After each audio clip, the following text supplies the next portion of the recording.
Now at 6, Senator Murkowski blasts DOGE cuts, plus keep an eye on likely spur eruption. And the senator tells lawmakers she is concerned.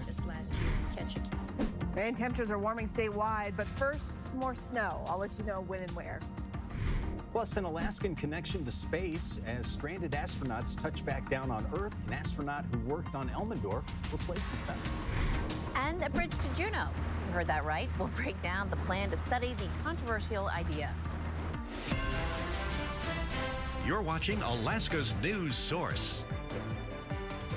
Well, she calls it unlawful. That's how Senator Elise Murkowski characterized Trump administration firings of Alaska federal workers. That strong statement came as she addressed state lawmakers. As our Johnson Kuhn reports, the Trump administration continues calling DOGE cuts necessary to reduce massive federal debt.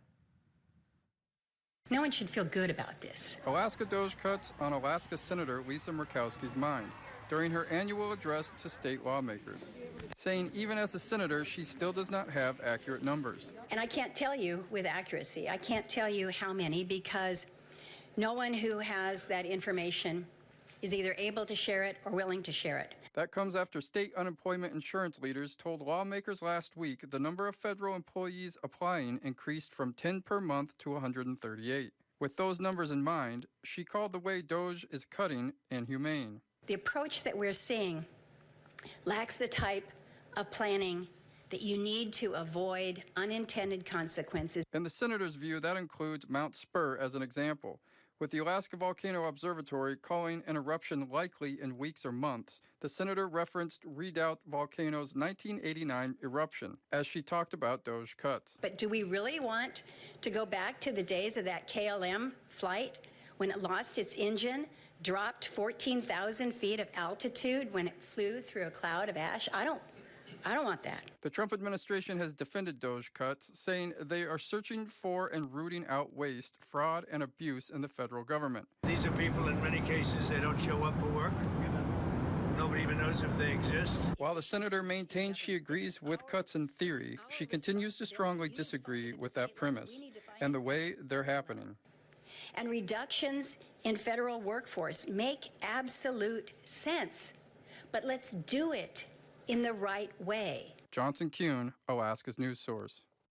Now, Senator Dan Sullivan is scheduled to deliver his legislative address on Thursday. Alaska's news source reached out to his office for comment regarding Senator Murkowski's statements, and we are awaiting a response.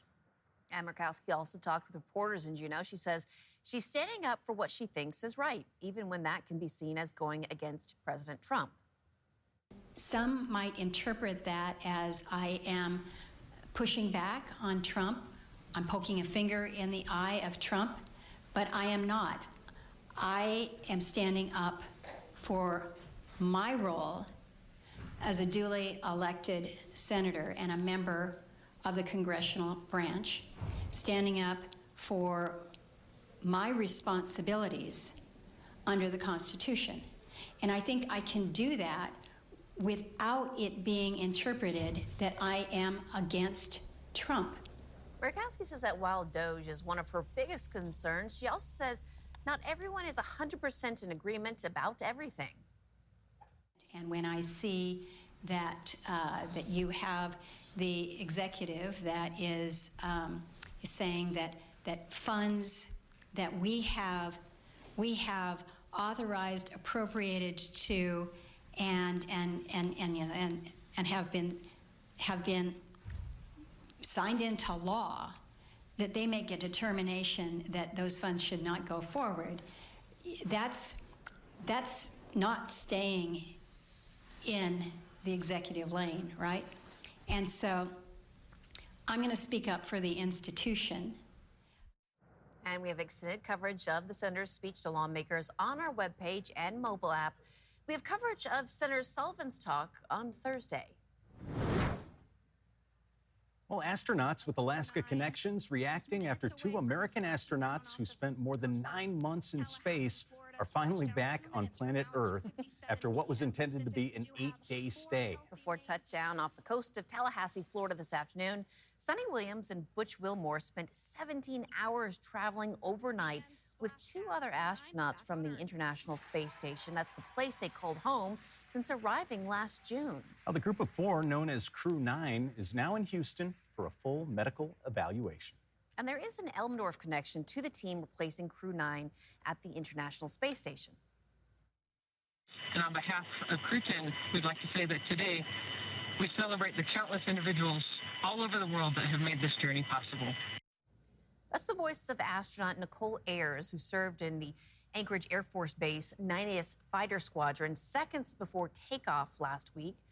Former astronaut candidate Rob Cullen, who lives here in Alaska, knows people from both crews. He says he's excited to see Ayers going up to space and added his perspective about Crew 9 being in space for months.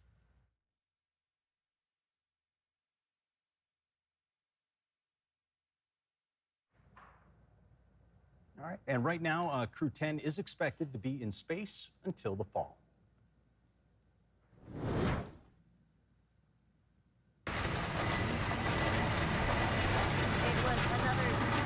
Anchorage today, a reminder that winter is not finished. The plows were out as people dug out their cars and cleared their driveways. The question is, how much more snow will we see this week? Yep. Chief Meteorologist Melissa Fry does know the answer, I assume. And what are you expecting, Melissa? Yeah, we're definitely not done yet with this onshore flow pattern, these storms lining up one after the other. The next one, though, doesn't have a whole lot of moisture or energy with it, but it is on the way already, bringing some light snow here to the Kenai Peninsula. Take a look at the radar. Still active tonight as this new band of moisture pushes to the north. Heavy snow right now on the west side of Cook Inlet, heading up to the west side of the Susitna Valley.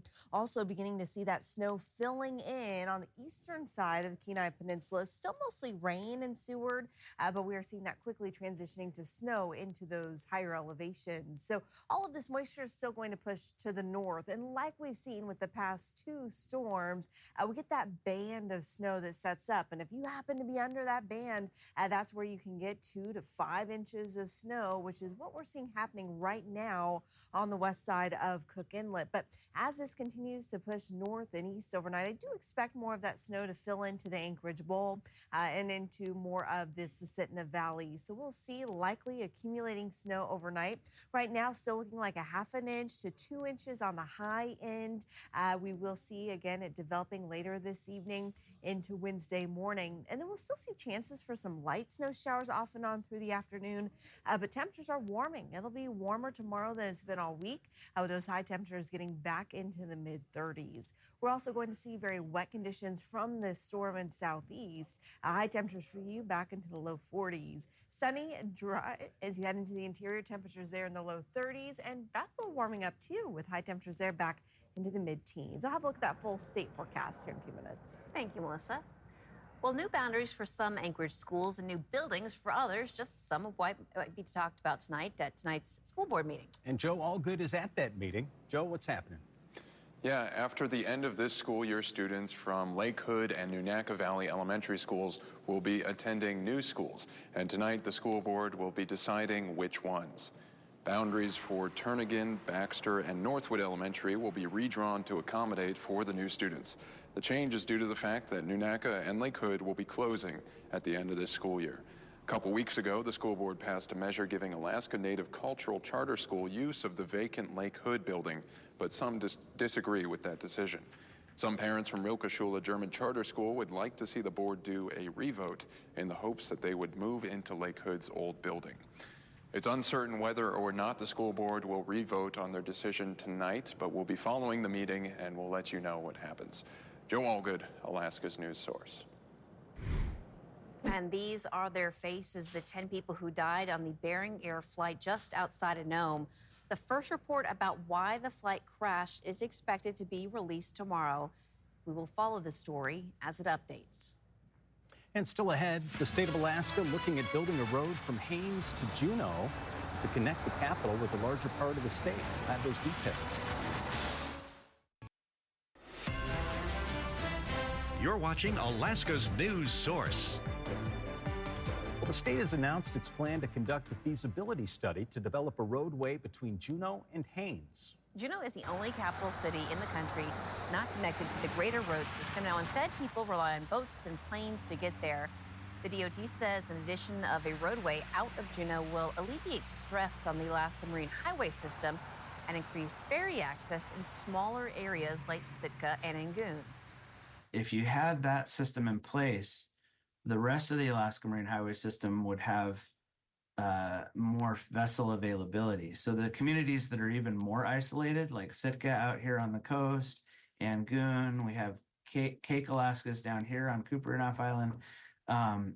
Those communities would have potentially better ferry service because by building this road, you free up those ferries to provide more service to the rest of Southeast Alaska. Now, this plan is different from previous efforts to connect the capital city to the rest of the U.S. and Canada, which failed in multiple times since the 90s. This time, engineers will look to build across the west side of the Lynn Canal from Juneau, bridging over the Chilkat River to Haines and the Greater Road System. When they were looking at the east side, they brought in some Norwegian engineers, and they were flying along, checking out the terrain. And Norway, has a very similar coastline to Alaska. And those engineers pointed over to the west side and said, we would build over here. So that's why we're looking at it now. Now, the cost of the study will be around $1 million. Results are expected by the end of the year. Lynn Canal Conservation declined an interview, but sent a statement saying it does not support what it called a waste of money, more taxpayer money, on dead-end roads through hazardous terrain. Instead, it supports reliable ferry service as a year-round travel solution for southeast communities. The Sierra Club has opposed a Juneau access road, but has not yet responded to our request for comment. And they're looking at limiting cruise ships visiting Alaska. The city and borough of Sitka will soon bring that question to the voters. A local nonprofit called Small Town Soul organized an initiative for the ballot measure, saying that larger cruises in the last few years have caused worsening traffic congestion, street closures, and housing shortages in the city. A special election will be held over cruise ship limits. And the limits are applied through scheduling ahead of the season. So if a ship were to arrive with more passengers than it's scheduled and permitted for having, the passengers are still welcome to come ashore, and there are no penalties against the passengers. Any enforcement will be taken against the ship. This is the fourth attempt for a cruise limit ballot from the nonprofit. The previous 3 attempts failed the city's legal review. The recommended special election date is scheduled for Friday, May 30th, but it could be sooner. If the ballot passes, limitations would go into effect for next year. Thanks for listening. Click subscribe so you can get the latest podcast from Alaska's news source automatically. And stay up to date with breaking news and in-depth reporting available for free 24/7 with the Alaska's news source app.